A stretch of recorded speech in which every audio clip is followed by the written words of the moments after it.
오늘 하나님께서 저에게 주신 말씀은 출애굽기 13장 8절로부터 10절까지입니다. 다 같이 봉독하도록 하겠습니다. 시작. 너는 그날에 내 아들에게 보여 이르기를 이 예식은 내가 애굽에서 나올 때에 여호와께서 나를 위하여 행하신 일로 말미암음이라 하고 이것으로 내 손의 기호와 내 미간의 표를 삼고 여호와의 율법이 내 입에 있게 하라. 이는 여호와께서 강하신 손으로 너를 애굽에서 인도하여 내셨음이니 해마다 절기가 되면 이 규례를 지킬지니라. 아멘. 그 날을 기념하라 라는 제목으로 송필호 목사님 말씀 전해 주시겠습니다. 계속 이런 시간들이 자주 왔으면 좋겠습니다. 제가 먼저 기도하고 오늘 말씀을 나누도록 하겠습니다. 오늘도 주일을 맞아 십자가의 은혜로 우리를 구원해 주신 하나님의 사랑과 은혜를 생각합니다. 우리가 사는 동안 이 구원의 은혜를 잊지 않고 늘 기억할 뿐만 아니라 그 은혜가 다음 세대로 전수되어지도록 늘 함께하여 주옵소서. 이 시간 성령님께서 함께해 주시기를 간구하며 예수님의 이름으로 기도합니다. 아멘. 드디어 이스라엘 백성들은 이 430년간의 애굽 종살이를 청산하고 이집트에서 나오게 됩니다. 정말 그 과정은 극적이었습니다. 모세와 아론이 이집트 왕 바로를 찾아가서 담대하게 보내줄 것을 요구했지만 처음에는 씨도 먹히지 않았습니다. 도리어 바로의 분노만 사게 되었고 백성들에 대한 노동의 강도는 날로 더 가중되었습니다. 이로 인해서 백성들의 원망까지 사게 된 모세는 코네에 몰리기도 했지만 하나님은 이집트에 재앙들을 내리기 시작하셨습니다.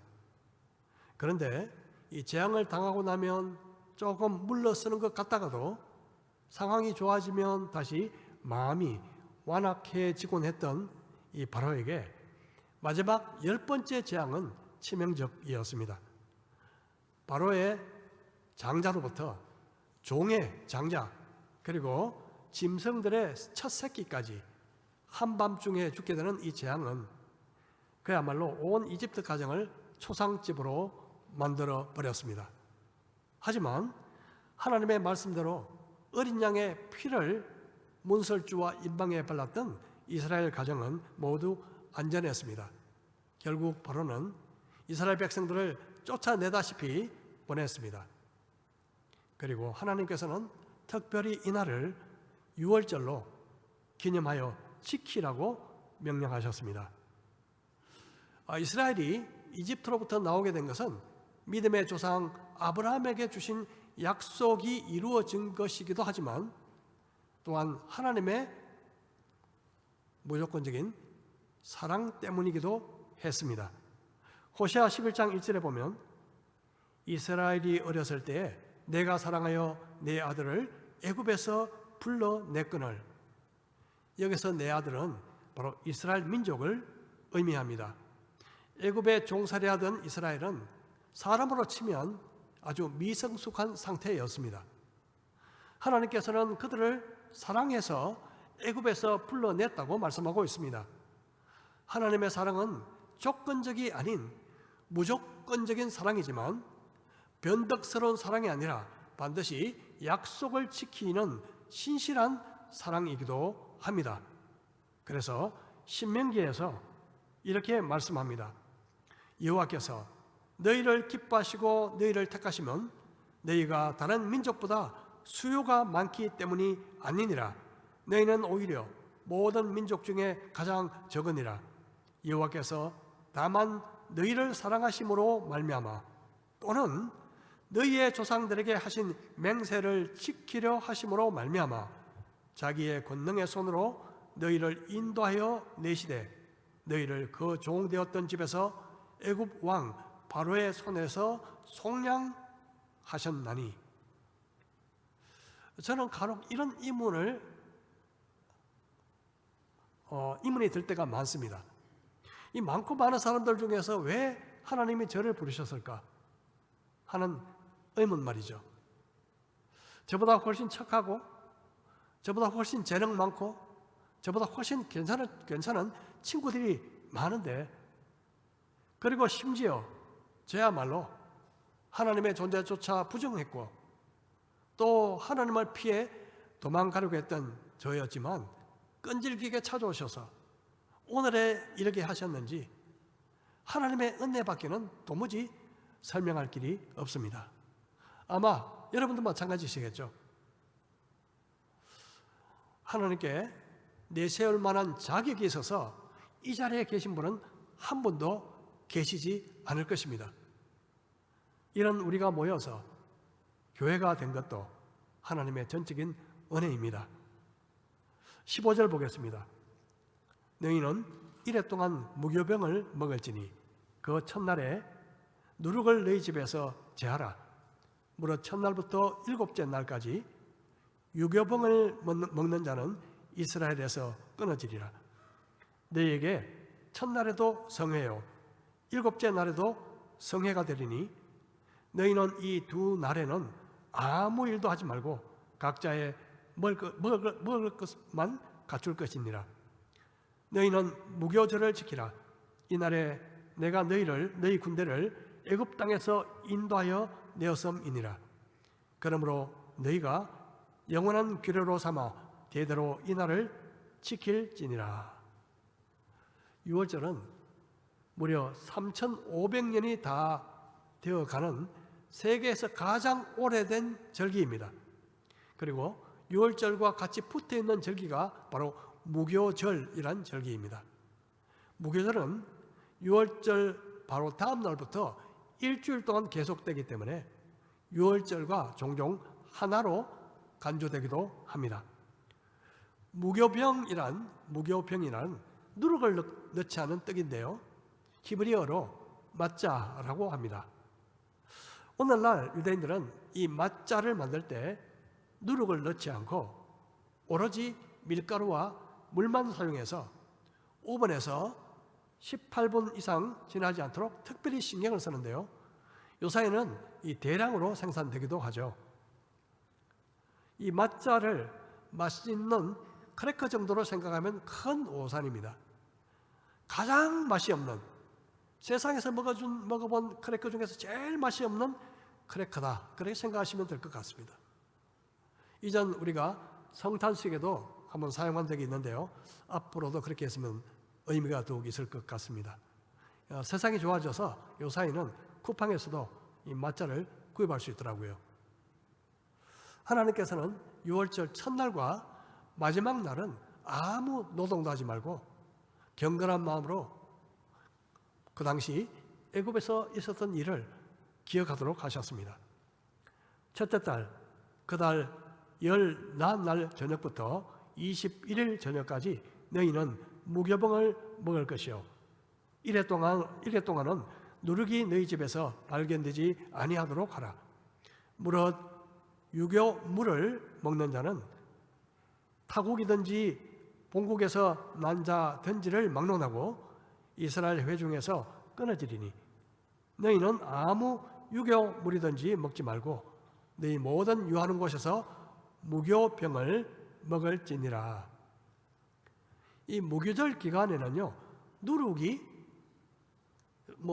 말하면 효소 같은 거죠. 이 집안에서 발견되지 않도록 철저하게 해야 되었습니다. 오늘날도 이스라엘에서는 유월절이 오기 전부터 온 집안 청소를 하느라 야단법석입니다. 왜냐하면 누룩, 즉 효소가 섞인 빵 부스러기, 과자 부스러기조차도 철저히 제거해야 하기 때문입니다. 그들에게요. 그래서 유월절 몇 주 전부터 온 집안을 발칵 뒤집다시피 그들은 청소를 합니다. 집안에 생긴 곰팡이도 누룩의 일종이기 때문에 다 제거해야 되고, 또 식기들도 끓는 물에 삶고 옷과 카페트도 빨거나 텁니다. 이 사진은요, 방금 본 사진은 동네 입구에서 식기를 헹구며 누룩을 제거하는 그런 광경입니다. 이렇게 동네 앞에서 단체로 하는 경우도 있습니다. 가구에 곰팡이가 생겼다. 완전 제거가 어렵다. 그러면 아예 내다 버립니다. 그래서 이때 아랍 사람들이나 또 외국 유학생들 같은 경우는 별로 관계없잖아요. 그래서 쓸만한 것을 얻기 위해서 이곳저곳 경쟁하다시피 돌아다닙니다. 이스라엘 사람들이 버린 가구를 얻기 위해서요. 이 유월절을 지키는 것이 얼마나 중요했든지 하나님께서는 시체로 부정해진 사람이나 여행 등 특별한 일로 유월절을 지키지 못했을 때도 다음 달 14일에 2월 14일에 지키도록 하는 예외 조항을 두셨을 정도입니다. 예외 조항을 둔 것은 유일하게 유월절밖에 없습니다. 유월절은 뒤를 돌아보라는 하나님의 뜻이 담긴 절기입니다. 우리는 많은 경우 앞만 보고 달리기가 쉽습니다. 간혹 뒤를 돌아본다 해도 은혜의 발자국이 아니라 실패의 발자국만 보고 후회하기가 십상입니다. 그때 이렇게 했어야 되는데 왜 그런 실수를 저질렀을까? 자책하지 말고 지금까지 지내온 것이 모두 하나님의 은혜였음을 조명해 볼 필요가 있습니다. 절기는 과거에 대한 후회가 아니라 하나님께서 우리에게 주신 베푸신 은혜와 사랑을 다시 기억하며 또 감사하는 날이기 때문에 그렇습니다. 연애 결혼하신 분들은 아마 처음 만난 날을 기억하면 지금도 아마 가슴이 콩닥콩닥 뛸지 모르겠습니다. 저는 중매 결혼이라 사실은 그런 감정이 아직까지 경험을 못해서 보았습니다만 갈수록 그런 경험을 하게 되는 것 같습니다. 이 부부싸움을 하다가도 우리가 언제 그때 그랬지, 당신과 나와 그때 그랬었지, 이런 생각을 하게 되면요 감정이 누그러지죠. 우리 크리스찬의 삶도 마찬가지입니다. 때로는 주님으로부터 멀어질 때 첫사랑을 기억하는 것이 중요합니다. 내가 예수님을 처음 만난 그날 그 기억은 우리를 처음으로 돌아가게 하는 힘이 있습니다. 6월절은요 하나님의 군대, 민족이 된 이스라엘에게 구원의 첫사랑과 같습니다. 6월절에 피를 문설주와 임방에 발랐죠. 이 바르는 일은 첫 번째 6월절만 해당되었습니다. 이집트로부터 나온 후에 광야에서는 이 성막 제단에서 가나안 정착 후 이 솔로몬 성전이 지어진 이후에는 바로 성전 제단에서 양을 잡고 양의 피를 뿌리는 일이 시행되었습니다. 성경에는 6월절을 지킨 기사가 모두 7번 나오는데요. 물론 그동안 6월절을 지키지 않았다는 뜻이 아니라 6월절에 대해서 대대적으로 지킨 6월절에 대해서 구체적으로 언급하고 있는 곳이 7번이라는 뜻입니다. 첫 번째는 바로 말씀드린 첫 번째 6월절, 애굽에서 문설주와 임방에 피를 발랐던 첫 6월절. 두 번째는 출애굽 후 시내 광야에서, 세 번째는 가나안 땅에 들어가기 직전인 여호수아 때 모압 평지에서, 네 번째는 유대왕 요시야 왕 때, 다섯 번째는 유대왕 히스기야 왕 때, 여섯 번째는 제2차 포로 귀환 후에 제사장 에스라 때에 대대적으로 지켰습니다. 그럼 마지막 일곱 번째는 어디에 나올까요? 다소 오붓했겠지만 복음서에 나옵니다. 예수께서 베드로와 요한을 보내시며 이르시되 가서 우리를 위하여 유월절을 준비하여 우리로 먹게 하라. 그렇습니다. 성경에 나오는 유월절 의식의 마지막 장면은 바로 예수님께서 베푸신 마지막 만찬 때였습니다. 유월절 양이 되신 예수님께서 제자들과 함께 유월절을 지키신 것이었죠. 예수님께서 살아계실 그 당시는 성전이 있었습니다.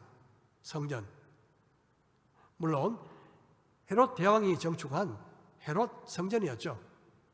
하지만 AD 70년 로마에 의해서 유대가 멸망당할 때 성전은 파괴되고 사라져 버렸습니다. 성전이 없어졌으니 제사 제도도 사라졌습니다. 그렇다면 성전도 없고 제사도 없는 오늘날 이스라엘에서 유월절은 과연 어떤 모습일까요? 당연히 오늘날도 유대인들은 유월절을 지킵니다. 당시 성전이 없기 때문에 양을 잡지는 않습니다. 먼저 누룩을 보이지 않게 하라, 이 말씀을 따라서요, 누룩은 14일 오전 11시까지 모아서 한 곳에 모아 이렇게 태웁니다. 그리고 무교절이 끝나는 8일 동안은 누룩이 있는 빵이나 밀가루 음식, 이것을 하메츠라고 하는데요, 이것은 마트에서 살 수도 없고 마트에서 팔 수도 없습니다. 8일 동안 상점들은 아예 신천으로 다 막아버립니다. 6월절이 되면 발효된 밀, 호밀, 보리, 휘리 등으로 만든 모든 음식들을 집에서 다 없애버려야 합니다. 손실이 많겠죠. 특히 집에 많이 사오는 사람들도 있지 않겠습니까? 자, 이렇게 골치 아프고 번거로운 일을 덜기 위해서 랍비들은 새로운 법을 만들었습니다. 이 법에 의하면 유대인들은 유월절이 시작되기 전날 하메츠를요, 이방인들에게 팔 수 있도록 만들어 놨습니다. 이방인들에게 팔 수 있도록. 유월절이 지나고 나면 이방인들로부터 다시 사드립니다. 눈 감고 앙호하는 식이죠. 하지만 유대인들은 이런 식으로도 율법을 지키려고 애쓰고 있습니다. 하지만 우리가 현대 유월절을 지켜보면서 배울 점도 굉장히 많습니다. 하나님께서 제정하신 유월절 중에서 가장 중요한 음식 3가지가 뭘까요? 뭘까요? 첫 번째는 무교병, 맞자, 무교병이죠. 두 번째는 양고기, 세 번째는 썬나물. 오늘날 유대인의 유대인 만찬에 나오는 6가지 음식인데요, 맞자는 옆에 따로 있습니다. 이것들을 포함해서 한 6가지 정도를 특별한 음식들이 준비되죠. 첫 번째 양고기, 양의 정강의 뼈, 그리고 삶은 계란이 있습니다. 위에 보면 삶은 계란, 썬나물이 있고요, 파슬리나 그리고 이 샐러리, 양상추 같은 것이 있고요, 그리고 소금물이 있고요, 소금물, 그리고 소스의 일종인 하루셋 같은 이 소스의 일종입니다. 이것이 있습니다. 이 양의 정강의 뼈는요, 바로 유월절 어린 양을 상징하고, 삶은 달걀은요, 이 파괴된 성전에서 행했던 희생 제사를 의미한다고 합니다. 정확한 의미는 잘 모릅니다만은, 특별히 이 가족과 함께 식사하는 이유는 이 유월절의 의미를 가족과 함께 공유하며 다음 세대에 전수하기 위해서입니다. 24절을 보겠습니다. 너희는 이 일을 규례로 삼아 너희와 너희 자손이 영원히 지킬 것이니 너희는 여호와께서 허락하신 대로 너희에게 주시는 땅에 이를 때에 이 예식을 지킬 것이라. 이후에 너희의 자녀가 묻기를 이 예식이 무슨 뜻이냐 하거든 너희는 이르기를 이는 여호와의 유월절 제사라. 여호와께서 애굽 사람에게 재앙을 내리실 때에 애굽에 있는 이스라엘 자손의 집을 넘어서 우리의 집을 구원하셨느니라 하라 하매 백성이 머리 숙여 경배하니라. 유월절 식사 중에 가장 중요한 것은요, 가정에서 출애굽 사건을 재현하는 식으로 이야기하는 것입니다. 형식은 아이들이 질문하고 인도자인 아버지가 답변하는 형식입니다. 전통에 따르면요, 가장 어린 자녀부터 4개의 질문을 던집니다. 질문의 내용은 다음과 같습니다. 왜 이 밤에 우리는 무교병, 맛자를 먹습니까? 왜 이 밤에 우리는 썬나물을 먹습니까? 왜 우리는 이 밤에 파슬리를 소금물에 2번 찍어 먹습니까? 또 썬나물을 하루 셋에 찍어 먹습니까? 왜 우리는 유월절 음식을 뒤로 비스듬히 기대어 먹습니까?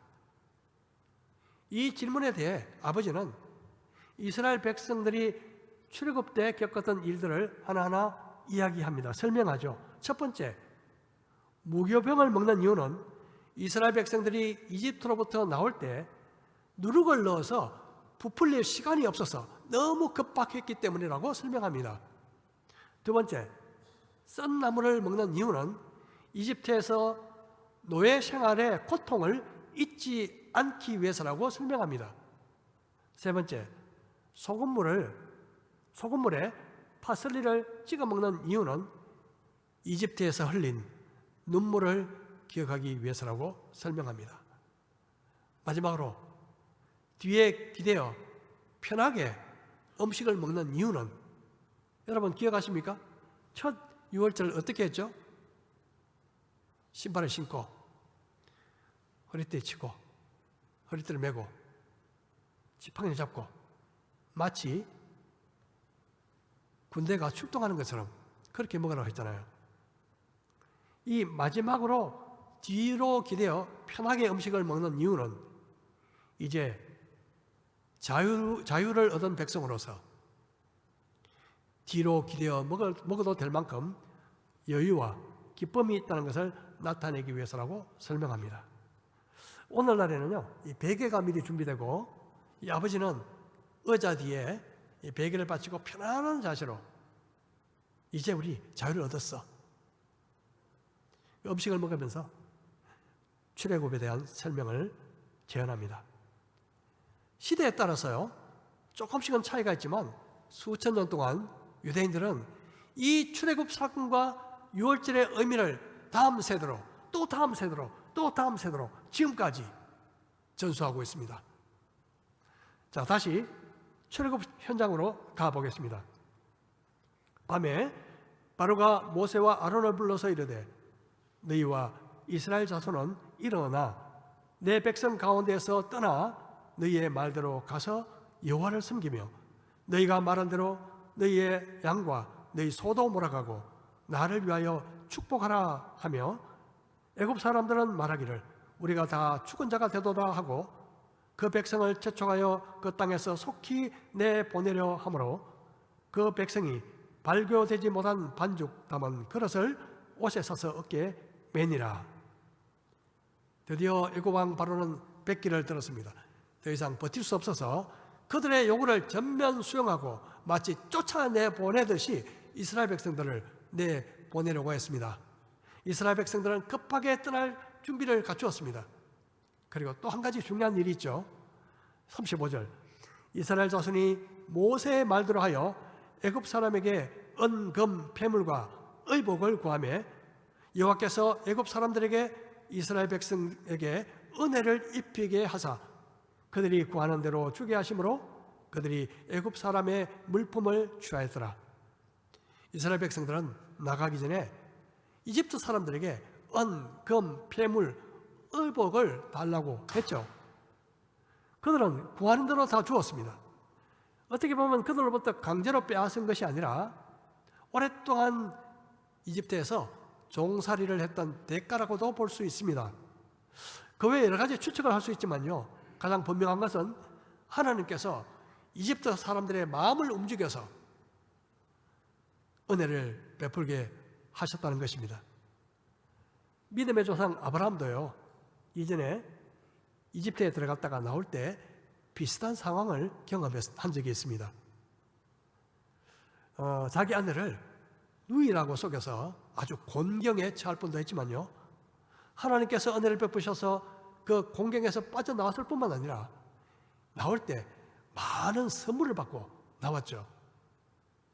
이 출애굽 때 받은 이 금, 은, 회물은요, 후일 성막과 또 성막 안에 쓰이는 도구를 만드는 일에 사용됩니다. 자, 드디어 대망의 출애굽 여정이 막이 올랐습니다. 이스라엘 자손이 람셋을 떠나서 숫곳에 이르니 유아 외에 보행하는 장정이 60만 가량이요 수많은 잡족과 양과 소와 심히 많은 가축이 그들과 함께하였으며 그들이 애굽으로부터 가지고 나온 발교되지 못한 반죽으로 무교병을 구웠으니 이는 그들이 애굽에서 쫓겨남으로 지체할 수 없었음이며 아무 양식도 준비하지 못하였음이었더라. 이스라엘 자손이 애굽에 거주한 지 430년이라. 장정만 60만이니까 총 인구는 200만이 넘었을 것입니다. 그리고 이스라엘 사람을 따라서 잡족, 다시 말해서 외국인들도 따라서 나온 사람도 많았다는 것을 우리는 알 수 있습니다. 그들은 급히 서둘러서 이집트를 빠져나왔습니다. 41절 430년이 끝나는 그날에 여호와의 군대가 다 애굽 땅에서 나왔은즉 이 밤은 그들을 애굽 땅에서 인도하여 내심으로 말미암아 여호와 앞에 지킬 것이니 이는 여호와의 밤이라. 이스라엘 자손이 다 대대로 지킬 것이니라. 애굽 생활 430년을 마무리 짓는 아주 역사적 날이었습니다. 하나님께서는 이처럼 6월절 예식을 대대로 지키라 그렇게 거듭 말씀하고 있습니다. 그 이유는 하나님께서 베푸신 그 구원의 은혜를, 그 구원의 은혜를 잊지 않도록 하기 위한 것이었습니다. 우리는 늘 자주 잊어버립니다. 특별히 이 속상한 것은 잘 기억하면서도 받은 은혜는 곧잘 잊어버립니다. 기억해야 될 것은 잊어버리고 잊어버려야 될 것은 기억하는 것이 우리의 모습 아닌가요? 성경은 기억해야 할 것을 기억하라, 힘써 기억하라는 말씀이 있습니다. 왜냐하면 우리가 기억하는 일도요, 힘쓰지 않으면 잊어버립니다. 쉽게. 기억하는 것도 힘써야 합니다. 특별히 베드로는 이렇게 권면합니다. 내가 힘써 너희로 하여금 내가 떠난 후에라도 어느 때나 이런 것을 생각나게 하려 하노라.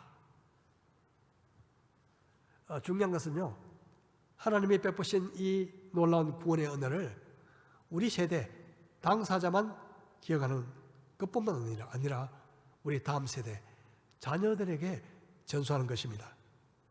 1세대가 떠나더라도 2세대, 3세대가 하나님의 은혜를 잊어버리지 않도록 말입니다. 만약 1세대에서 단절이 되고 만나면 우리의 미래는 비극적이 될 수밖에 없습니다.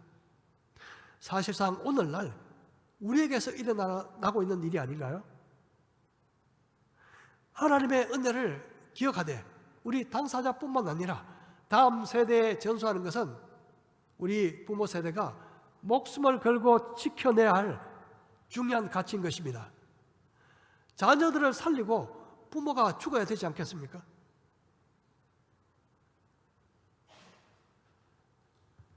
그런데 6월절을 통해서 이스라엘이 지켜야 할 규례가 또 하나가 있는데요.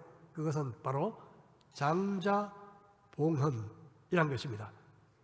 2절에 보면요, 이스라엘 자손 중에서 사람이나 짐승을 막론하고 태에서 처음 난 모든 것은 다 거룩히 구별하여 내게 돌리라. 이는 내 것이니라 하시니라. 처음 난 모든 것은 다 구별하여 내게 돌리라. 제 장모님은요, 이 구절을 인용하시면서 맏아들, 첫아들은 다 주의 종, 목사로 구별해 드려야 한다. 아마 그런 생각을 하시는 것 같아요. 저는 어차피 장남이고 제 가정은 딸밖에 없어서 별로 관계가 없지만, 그리고 물론 제 아내는 반대하고 있지만 저는 아내의 편을 듭니다. 물론 가정의 평화를 위해서 장모님이 계시지 않을 때, 장모님 앞에서는 그렇게 말을 못하고 장모님이 계시지 않을 때 당신 말이 맞아 이렇게 맞춰고 치죠. 이 장모님은 100년 전에 태어나신 분이라 다소 구약적인 율법적인 경향도 다소 있으신 듯 합니다. 이 성경에서 이 하나님께 구별하여 드리는 방법은요, 맏아들을 죽일 수 없기 때문에 대속하라고 말씀하십니다. 대속. 여호와께서 너와 내 조상에게 맹세한 대로 하신 대로 너를 가나안 사람의 땅에 인도하시고 그 땅을 내게 주시거든 너는 태에서 처음 난 모든 것과 내게 있는 가축의 태에서 처음 난 것을 다 구별하여 여호와께 드리라. 수컷은 여호와의 것이니라. 나귀의 첫 새끼는 다 어린 양으로 대속할 것이요 그렇게 하지 아니하려면 그 목을 꺾을 것이며 내 아들 중 처음 난 모든 자는 대속할지니라. 특히 짐승의 첫 새끼도 하나님께 드려야 한다 말씀합니다. 나귀는 부정한 동물이거든요. 부정한 동물. 그래서 어린 양으로 대속하라. 만약 대속하지 않으려거든 가차없이 목을 꺾으라. 죽이라는 뜻이죠. 여기서 우리는 대속의 원리를 하나 볼 수 있습니다. 어쩌면 우리는 원래 나귀처럼 부정했던 이방인 죄인들이었습니다. 마땅히 목이 꺾여야 하지만 예수님께서 대신 십자가에 달리심으로 우리는 자유를 얻었습니다. 이 사실을 결코 잊어서는 안 될 것입니다. 이 대속의 가격은요, 다른 성경에 보면 은 5세겔, 당시 노동자의 1년 수입이 은 10세겔이었음을 감안하면요, 적은 금액은 아니죠. 하지만 생명의 값으로 따진다면 결코 많은 금액이 아닙니다. 오늘날 이스라엘의 유대인들은 장자를 대속합니다. 어떻게 해요? 은 5세겔 말고 이스라엘 정부에서 발행한 동전을 사용합니다. 흥미있는 것은요, 재미있는 것은 성경에서 태에서 처음 난 자라고 했기 때문에 자연뿐만이 아닌 제왕절개 수술로 태어난 아이는 제외시킨답니다. 이 제왕절개에도 어차피 첫째 아들은 첫째 아들인데 너무 지나치게 문자적인 적용을 하고 있는 것 같습니다. 이 부자나 가난한 자나 똑같은 금액을 내는 것은 생명의 가치가 동일하다는 것을 보여주는데요. 여러분, 이 속전을 내면서 무슨 생각을 하게 될까요? 무슨 생각을 해야 될까요? 다른 말로 표현하면 하나님께서 나를 구원해 주셨구나. 대신 대속의 그 은혜를 생각하게 될 것이죠. 이처럼 이 하나님의 은혜를 기억함으로 잊지 말고 감사하고 기뻐하는 것이 주님의 뜻인 것입니다. 8절 보겠습니다. 너는 그날에 네 아들에게 보여 이르기를 이 예식은 내가 애굽에서 나올 때에 여호와께서 나를 위하여 행하신 일로 말미암음이라 하고 이것으로 내 손의 기호와 내 미간의 표를 삼고 여호와의 율법이 내 입에 있게 하라. 이는 여호와께서 강하신 손으로 너를 애굽에서 인도하여 내셨음이니 해마다 절기가 되면 이 규례를 지킬지니라. 하나님은 자녀들에게 계속 출애굽의 그 역사와 은혜를 전수하라 그렇게 말씀합니다. 이것을 손의 기호와 미간의 표로 삼아라 그렇게 말씀합니다. 오늘날 유대인들은요, 이것을 문자적으로 해석해서 손에 정말 테필린이라 하는데, 그리고 경문, 이마에 경문을 붙이고 있습니다. 실제 의미는 이것을 기억하고 행하라 하는 뜻이죠. 여러분, 자녀들을 하나님의 품에서 잃어버리는 것보다 더 비극이 있겠습니까? 오늘날 온갖 거센 무신론적인 인본주의적인 파도로부터 자녀들을 지켜내야 하는 것이 우리의 숭고한 책임입니다.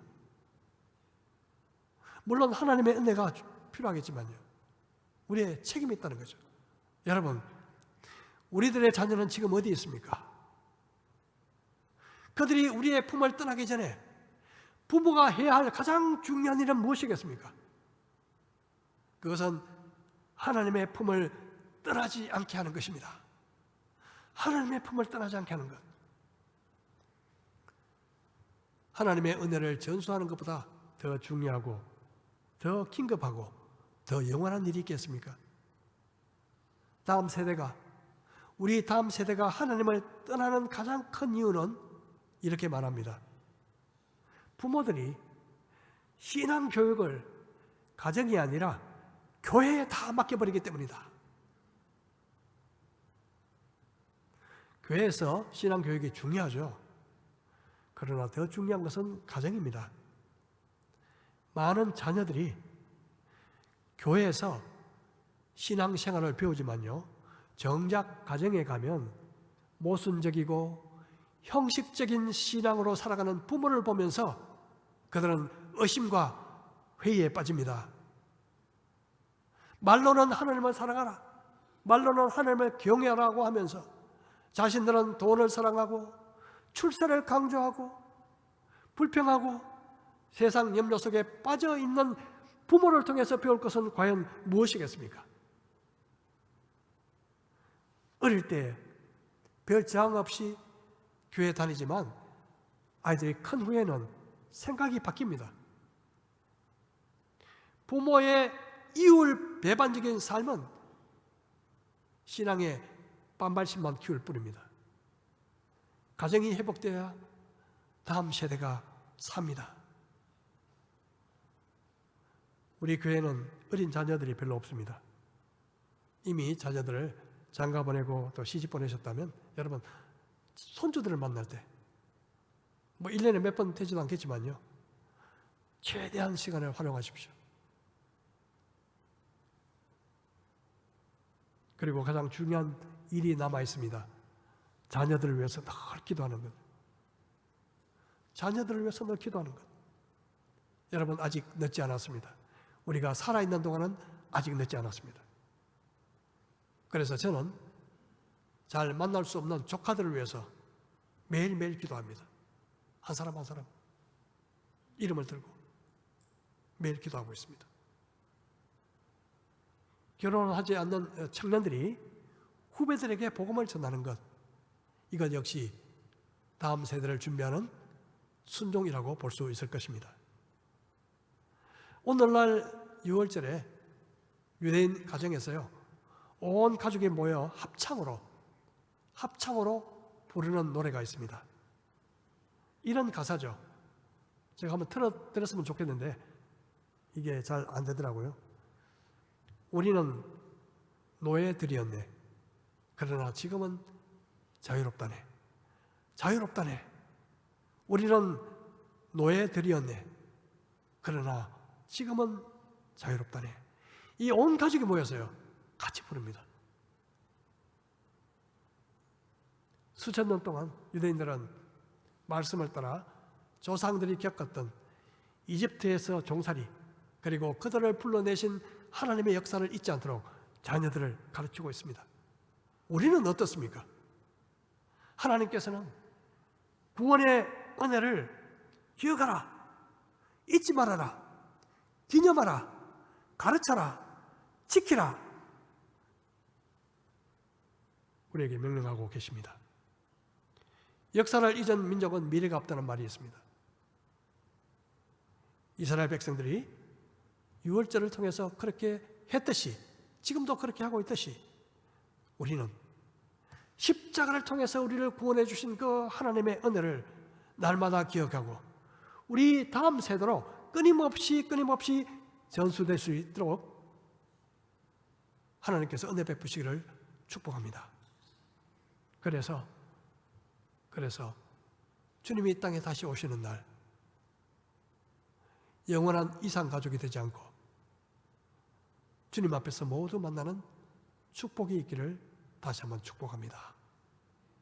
우리 말씀을 생각하며 우리 각자 잠시 기도하겠습니다. 우리 자녀들, 다음 세대를 위해서 특별히 우리 함께 마음 모아 기도하도록 하겠습니다.